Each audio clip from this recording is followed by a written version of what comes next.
Je m'appelle Philippe Frogerat, je suis le président et le fondateur de la société Webdin.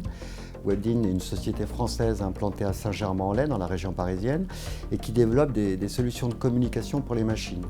Alors, dans le temps, le vocabulaire a bien évolué, on a parlé d'Internet embarqué, du machine-to-machine, maintenant on parle de l'IoT. Donc le Webdin en fait, développe des solutions matérielles et logicielles qui permettent de faire communiquer toutes sortes d'équipements industriels. J'en ai apporté un petit exemple. Donc c'est une petite boîte avec beaucoup d'électronique, des antennes pour la radio, pour la communication. C'est ce type de produit qu'on vend et qu'on développe et qu'on vend sur les marchés.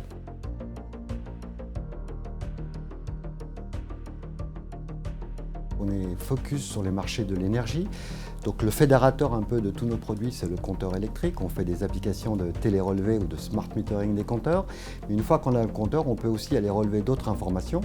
Et dans le cas particulier des solutions photovoltaïques, on a toujours ce compteur de production, mais on peut aller aussi relever d'autres informations comme l'irradiation solaire ou les informations issues des onduleurs. Donc on a développé une petite box qui s'appelle la Webdin Sun. Sur le marché français, on est le leader. On a plus de 15 000 produits installés. Et bien sûr, on a regardé aussi à l'international quels sont les pays qui pourraient être intéressés par ces produits.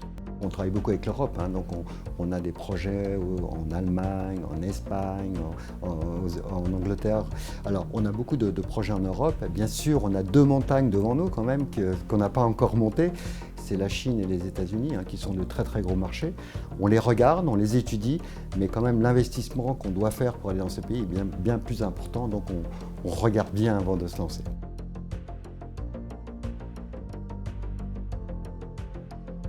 Je dirais que les règles sont connues un peu par tout le monde, mais je pense qu'il y a quelques fondamentaux. Bien sûr, en premier, le business plan. Quel est le marché? Quels sont les concurrents? Quels sont les prix locaux? Donc il y a un peu un mix marketing à réaliser, mais je pense que c'est bien sûr nécessaire, mais pas suffisant.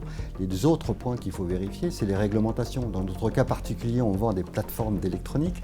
On peut avoir des réglementations particulières à suivre, qui sont peut-être différentes de celles de l'Europe. Il y a aussi toute la réglementation administrative. Je vois pour l'Inde, par exemple, il y a des taxes, il y a des droits de douane, il y a du transport.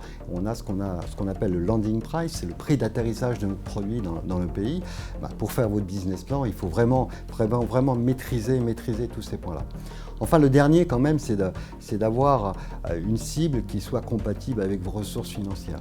Je crois que, je recite le cas particulier de l'Inde, l'investissement pour nous a été très faible.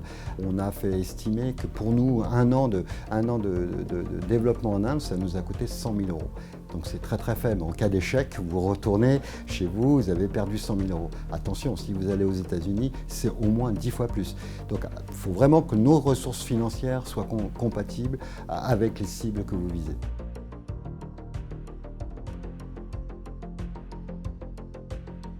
Nous, French Fab, alors nous, pour vous dire, tous nos produits sont déjà fabriqués en France. Donc on se développe, mais on fait aussi en indirect. On a beaucoup de développement en indirect chez ces sous-traitants. Donc tous nos produits sont fabriqués en France et après sont exportés en Inde ou dans les pays dans lesquels on vend.